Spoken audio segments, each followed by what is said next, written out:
आज इस वीडियो में हम आपके लिए डू, डज और डीड का यूज़ कैसे और कहाँ करते हैं ये लेकर आए हैं। ये वीडियो भी आपके लिए बहुत ही इन्फॉर्मेटिव होगा। जैसे कि मैं आपको बताती हूँ कि प्रेजेंट टेंस में हम डू और डज का यूज़ करते हैं और पास्ट टेंस में हम डिड का यूज़ करते हैं। ऐसे तो हम सब जानते हैं कि डू, डज और डिड कैसे यूज़ करना है, लेकिन सब कंफ्यूज हो जाता है। इसलिए कुछ खास इस वीडियो में आपके लिए मैं लेकर आई हूँ। डू, डज, डिड का यूज़ हम दो क्रियाओं के लिए करते हैं। दो क्रियाओं में हमारा डू, डज, डिड का यूज़ होता है। अब क्रिया मतलब वर्ब, वर्ब में हमारा डू, डज, डिड का यूज़ होता है। अब वो दो क्रिया कौन सी है? पहला है मेन क्रिया, जो जिसे हम हिंदी में कहते हैं मुख्य क्रिया, और सेकंड है हेल्पिंग वर्ब, जिसे हम हिंदी में कहते हैं सहायक क्रिया। Helping verb is also called as a auxiliary verb. इसका मतलब हम हेल्पिंग वर्ब को एक और नए नाम से जानते हैं, जिसे हम ऑक्सिलरी वर्ब भी कहते हैं। अब हम देखेंगे कि डू, डज और डिड हम कहाँ यूज़ करते हैं। ये बहुत ही इंफॉर्मेटिव, ये बेसिक कॉन्सेप्ट है, ये आप बहुत ही ध्यान दीजिएगा। जैसे डू का यूज़ हम आई, यू, वी, दे के लिए यूज़ करते हैं, और डज का he, she, it, name. It means जहाँ भी हम ही, शी, इट, नेम के साथ हम हर जगह डज यूज़ करते हैं। क्या यूज़ करते हैं? डज। और आई, यू, वी, दे के साथ हम डू यूज़ करते हैं। समझ में आया? और डिड का यूज़ हम तो हर जगह कर सकते हैं। वैसे तो हमने देखा कि डू और डज को हम प्रेजेंट टेंस में ऑलमोस्ट यूज़ करते हैं, और डिड का यूज़ हम पास्ट टेंस में करते हैं, क्योंकि डिड जो है वो डू का सेकंड फॉर्म है। इसलिए डिड हम पास्ट टेंस में यूज़ करते हैं, और डिड के साथ हम कुछ भी, मतलब कहीं भी हम डिड लगा सकते हैं। आई के साथ, यू के साथ, वी के साथ, दे के साथ, ही के साथ, शी के साथ, इट के साथ, या कोई नेम, रिया, सिया, मोहन, सोहन, किसी के साथ भी हम डिड का यूज़ कर सकते हैं। अब आ गया डू। डू इट मीन्स क्या होता है? करना। करना इट मीन्स कोई भी काम करना। जैसे मैंने यह काम किया, मैंने खाना खाया। अब हम यहाँ देखेंगे कि जो हमने पीछे मेन वर्ब देखा था, दो वर्ब देखा था, मेन वर्ब और हेल्पिंग वर्ब। तो हम यहाँ पर देखेंगे कि मेन वर्ब में डू, डज और डिड का यूज़ कैसे होता है। जैसे हमें सेंटेंस लिखना है, आई डू माई वर्क, मैं अपना काम करता हूँ। यहाँ आपने देखा ये आई के साथ क्या यूज़ हुआ है? डू। आई के साथ डू यूज़ हुआ है। अब हम सेकेंड एग्जाम्पल देखें, मोहन डज हिज वर्क। अब यहाँ पर आपने देखा ये डज हो गया। क्यों? क्योंकि इसके पहले क्या है? मोहन। सब्जेक्ट क्या है? नेम है आपका, किसी का नेम है। तो मोहन डज हिज वर्क, इसलिए डज यहाँ पर है। क्योंकि यहाँ पर मोहन आ गया। अब सेम हम थर्ड एग्जाम्पल देखें तो यहाँ पर डिड आ गया है। क्यों? क्योंकि यहाँ पर सब्जेक्ट है वो वी है। वी डिड आर वर्क, हमने अपना काम किया। वी है, इसलिए यहाँ पर डिड यूज़ हुआ है। यहाँ मोहन है, किसी का नेम है, किसी पर्सन का नेम है, इसलिए डज यूज़ हुआ है। और यहाँ पर आई है, इसलिए डू यूज़ हुआ। ये बहुत ही बेसिक कॉन्सेप्ट है, आपको प्लीज़ बहुत ही ध्यान यहाँ पर देना होगा। यहाँ पर हमने देखा कि मेन वर्ब में हम डू, डज, डिड का यूज़ कैसे करते हैं। अब यहाँ हम देखेंगे कि ये हेल्पिंग वर्ब, इट मीन्स सहायक क्रिया। हेल्पिंग वर्ब में हम डू, डज, डिड का यूज़ कैसे करते हैं। नॉर्मली हेल्पिंग वर्ब में हम 3 टाइप्स के सेंटेंस बनाने के लिए डू, डज, डिड का यूज़ करते हैं। जैसे फर्स्ट सेंटेंस है affirmative sentence. Affirmative sentence it means क्या होता है हिंदी में? जोर डालने के लिए। जोर डालने के लिए इट मीन्स जैसे हम किसी बात को मनवाते हैं, नहीं अरे ये हमने किया तो था, अब हम बोलेंगे नहीं मैंने ये किया, तो ये बहुत ही नॉर्मल हो जाएगा।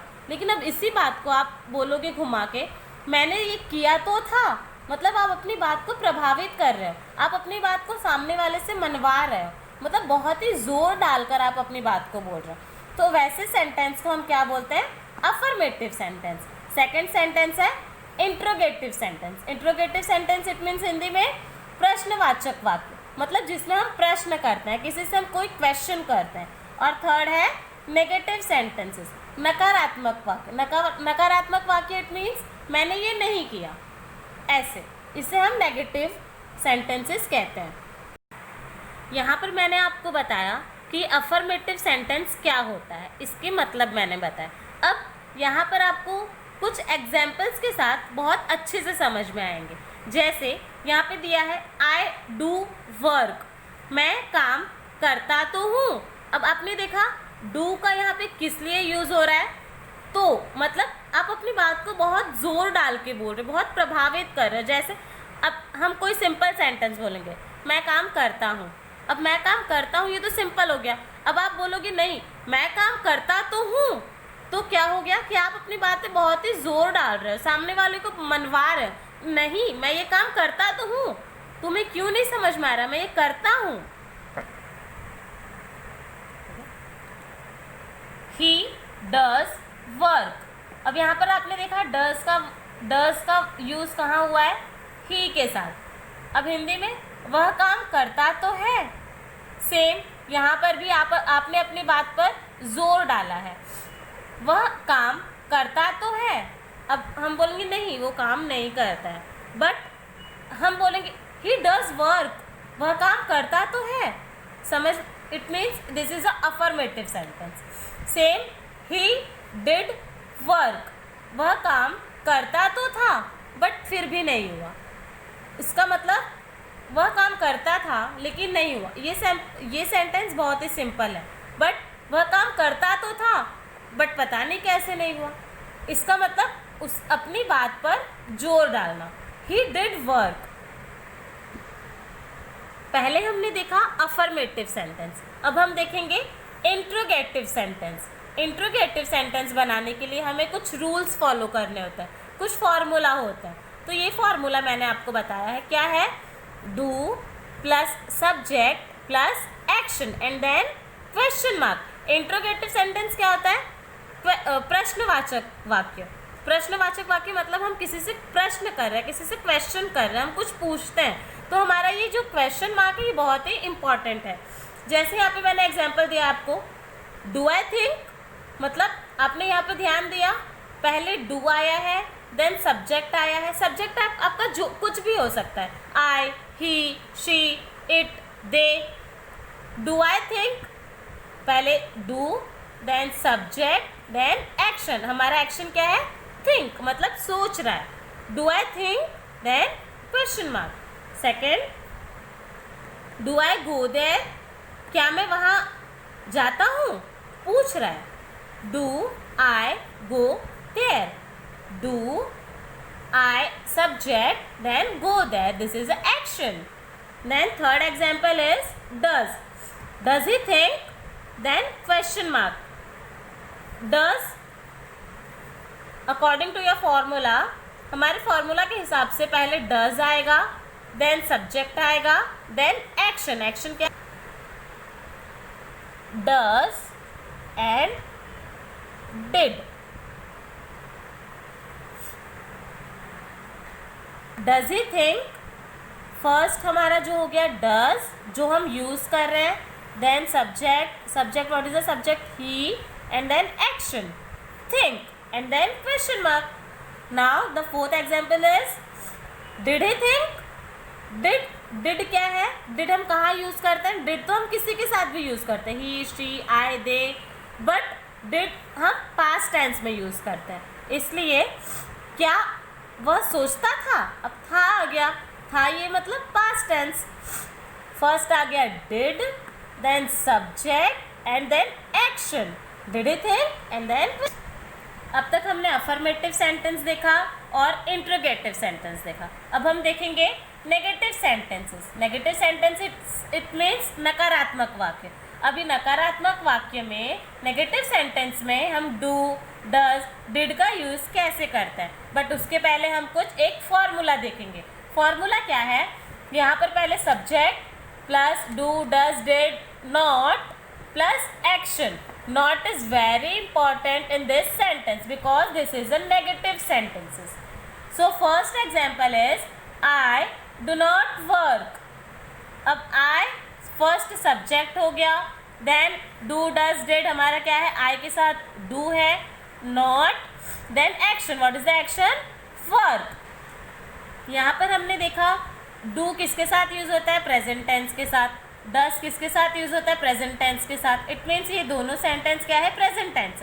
मैं काम नहीं करता हूँ, वह काम नहीं करता है, ये दोनों ही सेंटेंस क्या है, प्रेजेंट टेंस. अब यहाँ पर ही के साथ हमने डज यूज़ किया है, but this is a negative sentence, इसलिए हमने यहाँ पर नॉट भी यूज़ किया है. अब according to formula the subject is he does not, then action is work. He does not work. The third example is he did not speak English. अब did हमने किसके साथ, did तो हम किसी के साथ भी यूज़ करते हैं, he, she, I, they, but this is a past tense. He did not speak English. वह इंग्लिश नहीं बोलता था. Same, first is subject he, then did not, then what is the action, speak English. वह English नहीं बोलता था. I hope do, does, did से related आपके सारे कन्फ्यूजन दूर हो गए होंगे. अब इसी तरीके के न्यू यूज़फुल इंफॉर्मेशन लेने के लिए हमारे ये वीडियो को देखते रहिए. All the best. Do practice, keep learning. Thank you.